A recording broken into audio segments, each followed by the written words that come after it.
Obrigada, boa tarde. Quero agradecer ao professor Dr. Martim Vicente Rodrigues o convite e aos distintos membros da audiência que me honraram com a vossa presença. É um prazer regressar ao Centro de Investigação Joaquim Veríssimo Serrão. Gostaria então de começar esta comunicação por vos conduzir ao ponto de partida desta reflexão. Há cerca de 13,8 mil milhões de anos, o universo teve início no evento a que chamamos Big Bang. A partir desse momento primordial, a matéria e a energia expandiram-se e começaram a organizar-se.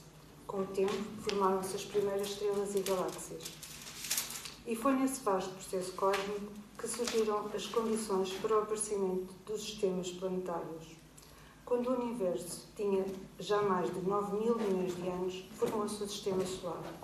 O planeta Terra nasceu desse processo, inicialmente como uma esfera incandescente que ao longo de milhões de anos arrefeceu até permitir a formação de oceanos.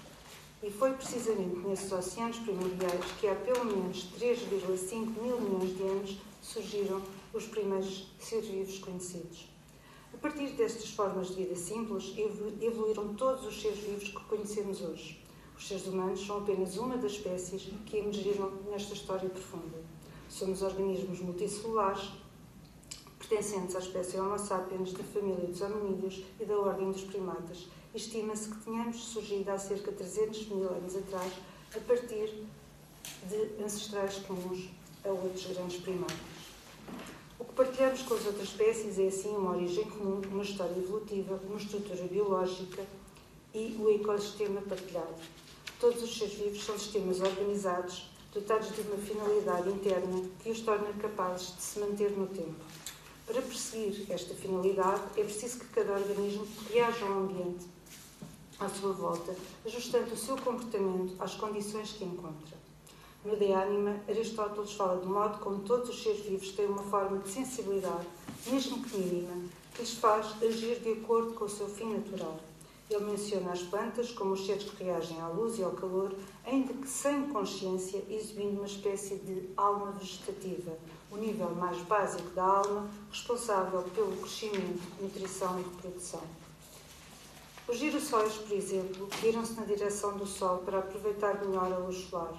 Mesmo os organismos simples, como medusas, recolhem informações básicas do meio e ajustam os seus movimentos para garantir a sua sobrevivência. No entanto, há cerca de 600 milhões de anos, alguns seres vivos começaram a perceber o ambiente de forma diferente. Passaram a ter um tipo de consciência do que os rodeava, criando uma pequena imagem do mundo. À medida que a resposta destes organismos evoluiu, a percepção deixou de ser apenas uma reação automática ao ambiente e começou a transformar-se numa forma de consciência cada vez mais estruturada e mais profunda. Surgiram então organismos capazes de refletir, capazes de sentir o que lhes acontecia, de integrar informações, antecipar consequências e agir de forma dinâmica. Com o tempo, a consciência evoluiu para algo ainda mais profundo, a autoconsciência. A capacidade de um organismo se reconhecer como um sujeito distinto, com um ponto de vista próprio. Esta capacidade permitiu não só avaliar o que se passava no mundo, mas também avaliar o seu próprio estado interno. A partir daqui, surgem experiências como o espanto e a admiração. Estes movimentos de reflexão, que nos levam a contemplar o mundo e a nós próprios, não são meros sentimentos, são exercícios da própria consciência voltada para si. Daqui nasce também algo que marca decisivamente a espécie humana, a moralidade. A autoconsciência leva-nos a reconhecer o outro como semelhante a nós, a imaginar as consequências das nossas ações, a avaliar não só o que podemos fazer, mas o que é correto fazer. Assim, do mesmo processo evolutivo que tornou possível a consciência, nasceram também as bases da nossa liberdade moral e do nosso sentido de responsabilidade. Desta história nasce uma interrogação moral que importa hoje refletir. Como devemos relacionar-nos com os outros seres vivos que partilham connosco a mesma origem e o mesmo destino planetário? Esta pergunta surge porque acreditamos que aquilo que partilhamos com os outros seres vivos, a condição de sermos parte do mesmo sistema da natureza, tem um significado moral. A maioria de nós reconhece que é errado causar sofrimento aos animais sem necessidade, principalmente dos domésticos. No entanto, nem sempre aplicamos esse mesmo princípio a animais selvagens e à restante biodiversidade. Na verdade, sentimos livres para usar e transformar o mundo natural, os animais, as florestas, os solos e até a água para nossos benefícios, em função, por vezes, de caprichos completamente fúteis e desnecessários. Extraímos, exploramos e consumimos os recursos da Terra como se fossem infinitos e como se o valor da natureza estivesse apenas no seu uso. Mas, se fazemos parte da mesma natureza, que justificação moral temos para agir deste modo? Alguns de nós pensam que apenas os seres humanos merecem uma consideração moral. A posição que segue mais de perto esta linha de pensamento é a cartesiana. Para Descartes, a natureza não racional é inteiramente determinada e as nossas ações em relação a estes seres, devido a esse determinismo, não são consideradas relevantes. Outros pensadores tentaram encontrar uma justificação mais elaborada para a consideração moral exclusiva aos seres humanos, procurando naquilo que nos distingue dos restantes seres vivos uma justificação para o nosso suposto valor intrínseco. Alguns apontaram a razão, a linguagem, a autoconsciência como os traços únicos que conferem ao ser humano esse estatuto moral especial. Mas será que essas diferenças bastam para justificar a nossa indiferença relativamente à restante natureza? Será que o facto de podermos falar, pensar, planear, nos dá direito a destruir aquilo que nos sustenta? É aqui que Kant entra nesta história. Kant argumenta que a natureza racional possui um valor intrínseco. Esse valor implica um compromisso moral da nossa parte. Significa que reconhecemos a dignidade da natureza racional humana, concedendo-lhes direitos que merecem o nosso respeito. Assumimos igualmente a responsabilidade de considerar moralmente os interesses e o bem-estar de cada ser racional. Isso implica que devemos ter em conta as consequências das nossas ações sobre esse ser, agindo de forma a não prejudicar injustamente e, sempre que possível, promover o seu bem-estar. Além disso, adotamos as obrigações de não tratar essa pessoa meramente como um meio para alcançar um fim. Reconhecemos a sua autonomia como um fim em si mesmo, não devendo ser instrumentalizada para servir os nossos próprios fins pessoais. Essa é a razão pela qual consideramos a escravatura inaceitável. Esta visão enfatiza o estatuto moral do ser humano, destacando a diferença entre dignidade e preço. Ainda sobre a questão da dignidade do ser humano, Kant diz na fundamentação da metafísica dos estudos, e cito: um ser humano, e em geral todo ser racional, existe como um fim em si mesmo, não apenas como um meio para o uso discriminatório desta ou daquela vontade, mas deve, em todas as suas ações, quer sejam dirigidas a si mesmo, ou também a outros seres racionais, ser sempre considerado, ao mesmo tempo, como um fim. Fim de citação. Kant argumenta também que o valor e a obrigação moral, o dever, se fundam na razão e na liberdade, ou seja, na capacidade de agir segundo leis que nós próprios reconhecemos como válidas. Só os seres racionais podem ter deveres e, por isso, não podemos ter deveres diretos para com a natureza que não é racional, porque a obrigação moral fundamenta-se numa relação recíproca entre os seres racionais. A posição de Kant pode, à primeira vista, parecer incapaz de nos responsabilizar moralmente perante a natureza. Na verdade, a filosofia kantiana foi acusada pela Academia de incapacidade em relação a este assunto. Hoje, pretendo argumentar que não apenas a teoria de Kant pode acomodar deveres ou preocupações em relação aos outros animais e à natureza, mas também que ela mostra por que razão realmente devemos ter essas preocupações. Além disso, é necessário desenvolver a ideia de que mesmo os deveres indiretos podem ser obrigações genuínas. Antes, porém, de desenvolver esta ideia, importa dizer algo sobre as críticas dirigidas a Kant. As objeções ao pensamento de Kant não se limitaram à ausência de reconhecimento da importância moral da natureza. Foram mais longe e apontaram também uma incompatibilidade profunda entre a sua visão e o estatuto moral dos seres humanos. Por outras palavras, muitos académicos consideraram que, ao centrar a moralidade exclusivamente na racionalidade, Kant teria excluído de forma determinante a natureza da esfera ética. É precisamente esta última premissa que pretendo refutar. O meu objetivo é mostrar que o projeto moral kantiano contém, afinal, as bases necessárias para incluir a natureza não humana dentro da esfera da consideração moral. Para fundamentar o meu argumento, pretendo recorrer a um jogo moral. Um recurso conceptual que acredito ser eficaz para elucidar as nossas responsabilidades éticas, tanto nas relações com os seres racionais como com os seres não racionais. Esta perspectiva permite uma reavaliação das dinâmicas morais envolvidas nesta questão e destaca a importância de considerar o estatuto moral de outras formas de vida. Neste sentido, ao recorrer à tradição da teoria dos jogos, o meu fito é esclarecer a natureza e o alcance dos nossos deveres diretos e indiretos, assim como investigar certos elementos subestimados na filosofia kantiana. Para tanto, é necessário incluir duas categorias distintas de dignidade, uma dignidade profunda e uma dignidade universal. Em termos gerais, a dignidade profunda não diz respeito a qualquer forma de valor, mas sim ao nosso comportamento moral. Ela abrange o modo como os indivíduos se comportam eticamente, enfatizando a sua boa vontade, ações corretas e o seu caráter moral. Assim, a dignidade profunda está intimamente ligada à lei moral. Por outro lado, a dignidade universal refere-se ao estatuto moral de uma criatura, reconhecendo o seu direito a alguma consideração moral.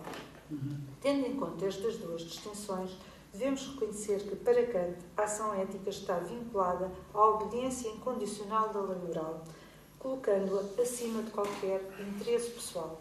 Esta tarefa não é fácil, pois o imperativo categórico encontra-se em estreita conexão com um jogo moral contínuo, Kant chama este jogo da liberdade, onde devemos assumir a responsabilidade de contribuir para um ideal de humanidade ao aderir aos princípios impostos pela lei moral. Alcançar a dignidade profunda é, assim, uma realização significativa, com os deveres diretos a incidirem principalmente sobre aqueles que estão ativamente envolvidos na construção de uma espécie humana moral. A maioria de nós considera justo admitir que os indivíduos que não se envolvem neste jogo moral de forma ativa, por incapacidade ou por outros motivos, não devem ser excluídos da consideração moral. Pelo contrário, muitos de nós acham que o jogo moral exige um fair play. Um jogo justo deve garantir o tratamento equitativo de outras criaturas que procuram os seus fins no ecossistema ou, para fazer uso da própria terminologia kantiana, num sistema da natureza. Neste sentido, este compromisso de julgar moralmente o jogo da liberdade acarreta a responsabilidade de estabelecer direitos morais indiretos para a natureza não racional e reconhecê-la como digna do nosso respeito. Agora vamos analisar algumas passagens dos textos de Kant que permitem fundamentar estas alegações um pouco controversas.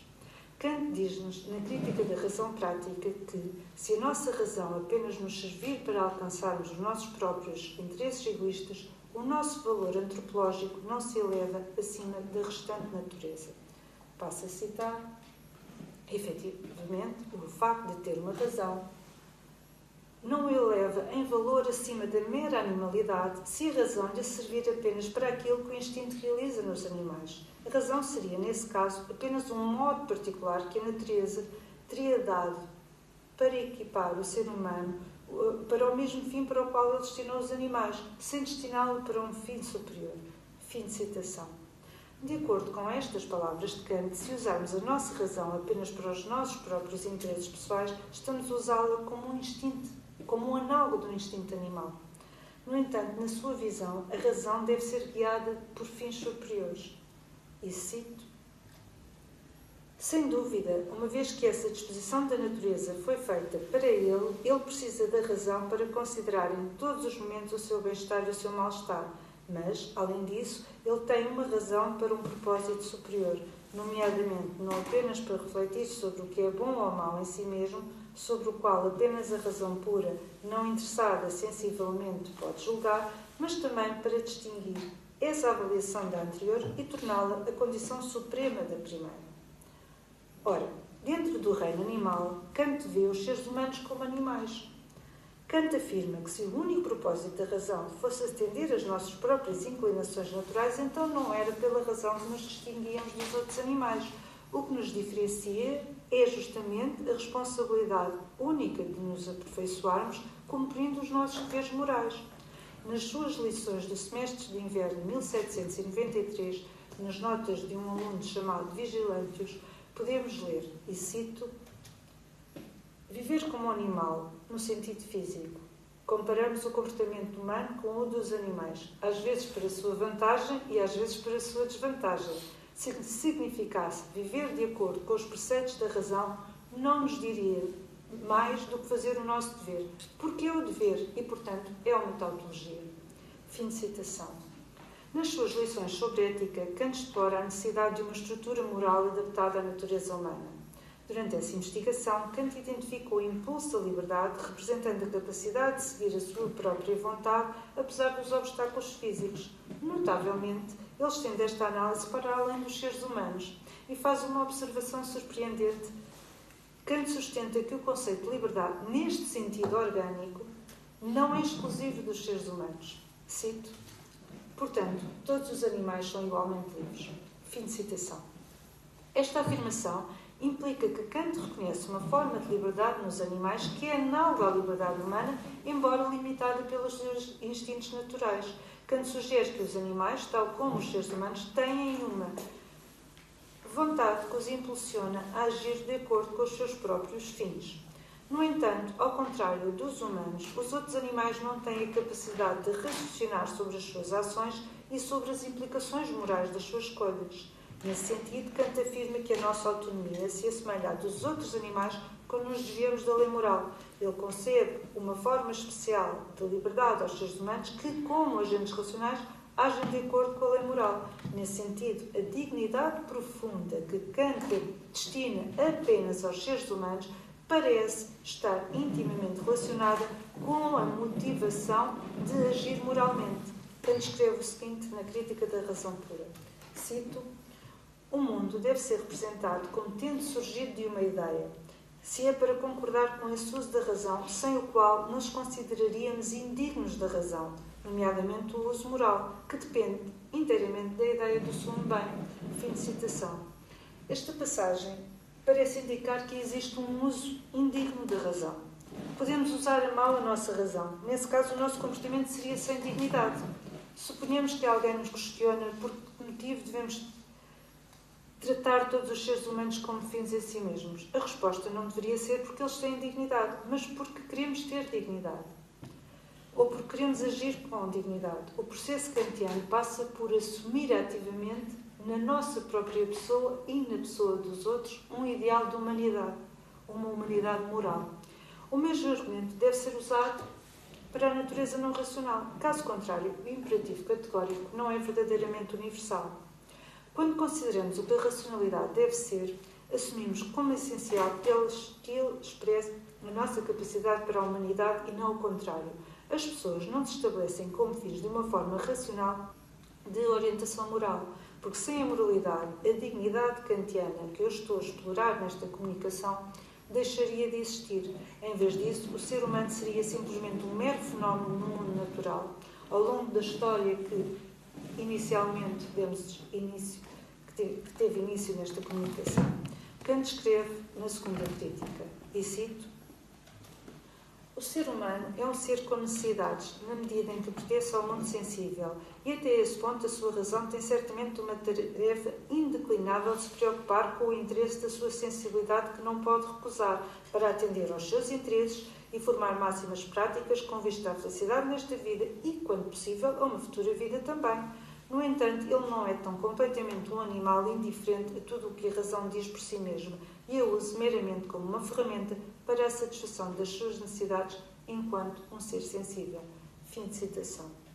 O que esta passagem nos diz é que a racionalidade é a base da moralidade, porque é ela que nos permite agir de acordo com a lei moral. Mas é apenas através da ação moral que podemos realizar a nossa verdadeira dignidade como seres humanos. Na verdade, podemos encontrar uma distinção em Kant entre um sentido forte e um sentido fraco de liberdade.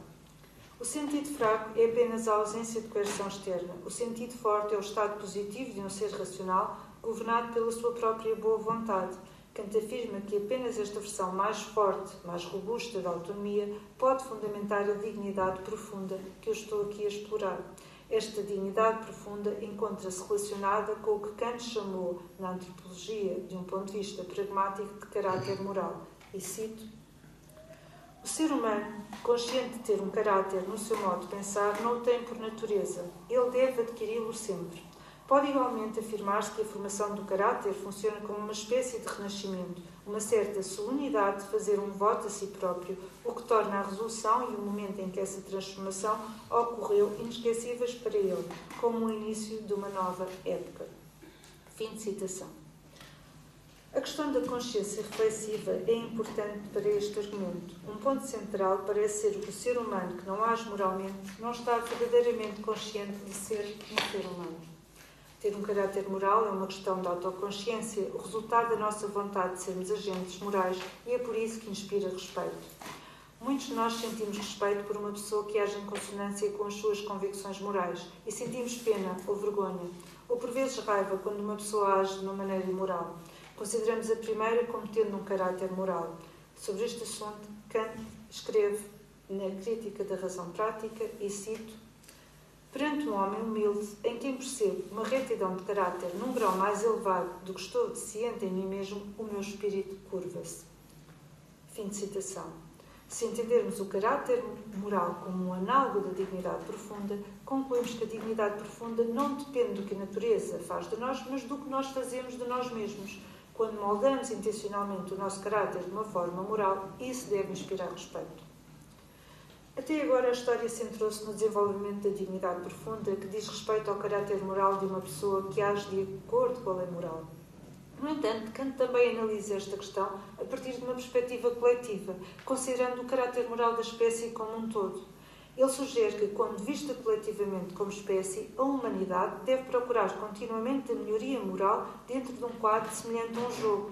Isto enfatiza o papel ativo da agência moral coletiva, enfatizando a ideia de que a humanidade não se resume meramente à pertença a uma espécie, porque os seres humanos não são instrumentos passivos da natureza.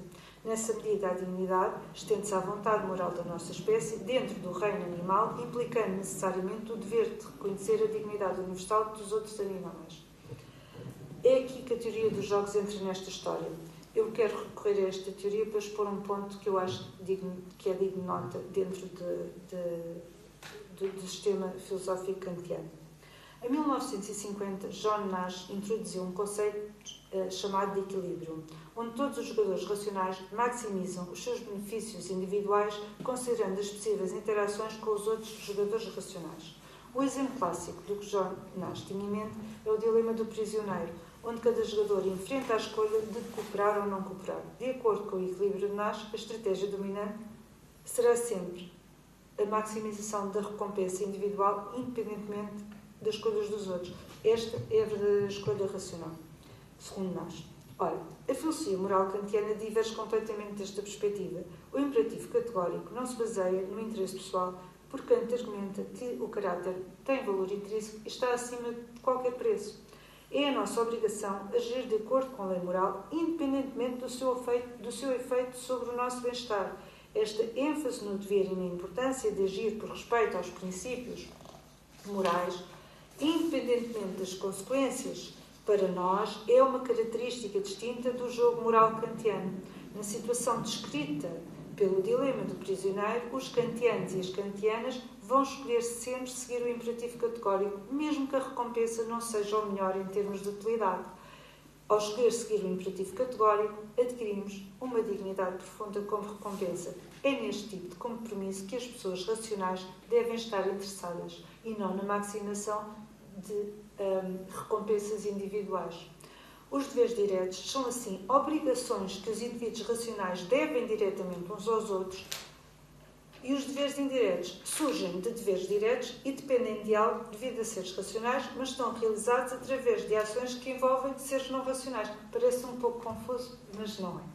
Se os seres humanos são moralmente obrigados a desenvolver qualidades virtuosas dentro de si mesmo, esse compromisso implica uma responsabilidade em relação aos animais não humanos e em relação à restante biodiversidade. A exigência ética da nossa perfeição moral requer que não maltratemos a natureza não racional. Quando destruímos desenfreadamente a natureza, estamos a comprometer não só a nossa integridade moral e individual, mas também a dignidade da nossa espécie humana como um todo. Aqueles que respeitam a humanidade promovem a perfeição moral, ou seja, a dignidade profunda como um fim.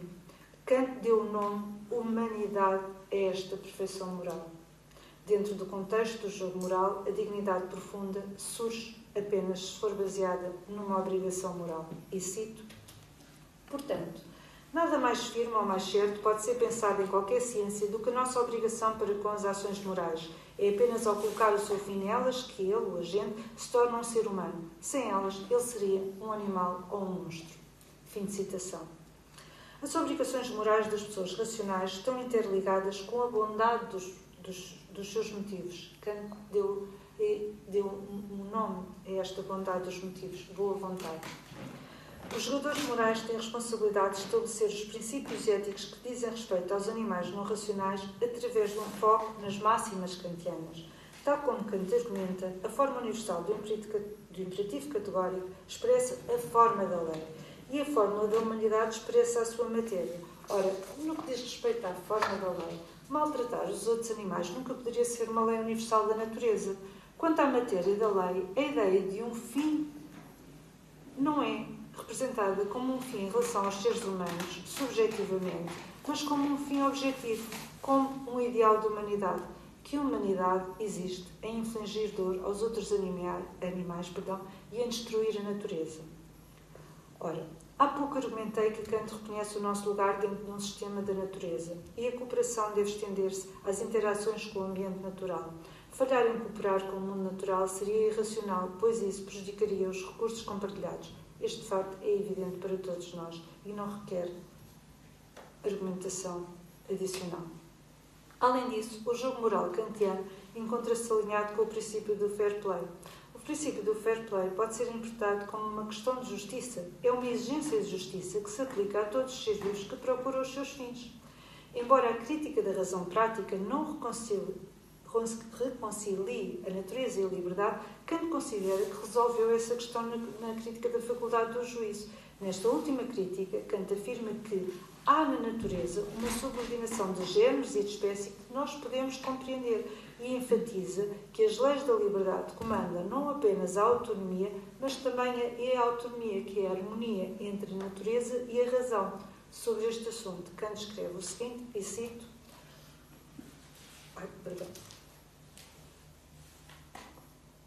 É outra. É, não, É a seguir.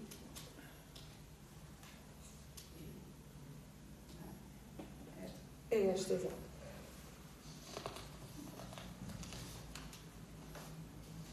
O poder do juízo possui assim também um princípio a priori para a possibilidade da natureza, embora apenas num processo subjetivo, por meio do qual prescreve uma lei não à própria natureza como autonomia, mas a si mesmo, como é autonomia para a reflexão sobre a natureza.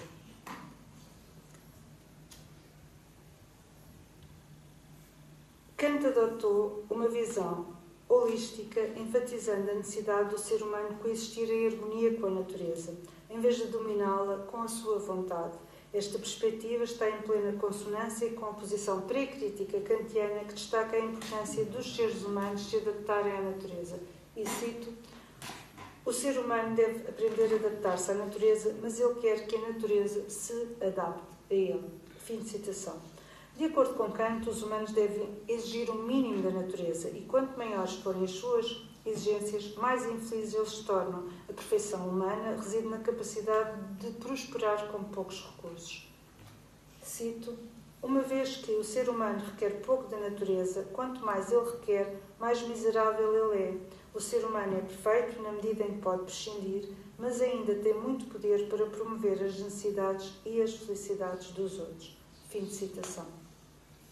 Na visão de Kant, devemos ouvir a natureza. Ele repreende os seus antepassados por não o terem feito. Cito: para dar um exemplo da vantagem de certas coisas naturais como meios para outras criaturas, se as pressupusermos como fins, nenhum solo é mais favorável para os pinheiros do que um solo arenoso. Agora, o mar antigo, antes de se retirar da terra, deixou tantos trechos arenosos para trás nas regiões do norte que, neste solo, de outra forma tão inútil para qualquer cultivo, cresceram extensas florestas de pinheiros, de cuja erradicação racional costumamos culpar os nossos ancestrais. E aqui pode-se perguntar se este antigo depósito de camadas de areia era um fim da natureza em prol das florestas de pinheiros que eram possíveis ali. Fim de citação. Kant reconhece uma forma primitiva de racionalidade humana, um facto da razão que nos guia nos assuntos morais. A injustiça de destruir a natureza parece autoevidente e contrária à lei moral da razão. Além disso, Kant afirma que podemos adotar o princípio de que todo e qualquer organismo se esforça para cumprir o seu propósito, num sistema conforme fins. Kant escreve, e cito, para os fins da natureza pode assumir-se que cada criatura pode assumir-se como princípio que a natureza deseja que cada criatura alcance o seu destino por meio do desenvolvimento apropriado de todas as predisposições da sua natureza, para que, pelo menos, a espécie, se não cada indivíduo, cumpra o seu propósito na natureza. Fim de citação. Todos os seres vivos merecem preocupação moral porque a natureza lhes atribuiu fins. É por isso que também eles são considerados meios no sistema da natureza. Do ponto de vista de Kant, os seres vivos só podem ser considerados meios dentro da ordem natural se também possuírem a oportunidade de procurar os seus fins. Para finalizar, vale a pena lembrar que, numa perspectiva kantiana, o tema central da moralidade é como devemos agir. O que torna valioso respeitar a natureza não racional é apenas o cumprimento do nosso dever e não tanto o resultado. Cumprir o nosso dever é valioso por si mesmo, como uma expressão da nossa autoconsciência, da nossa liberdade moral e da nossa solidariedade para com todos os seres vivos que partilham a nossa história e situação planetária interligada. Obrigada por estarem presentes.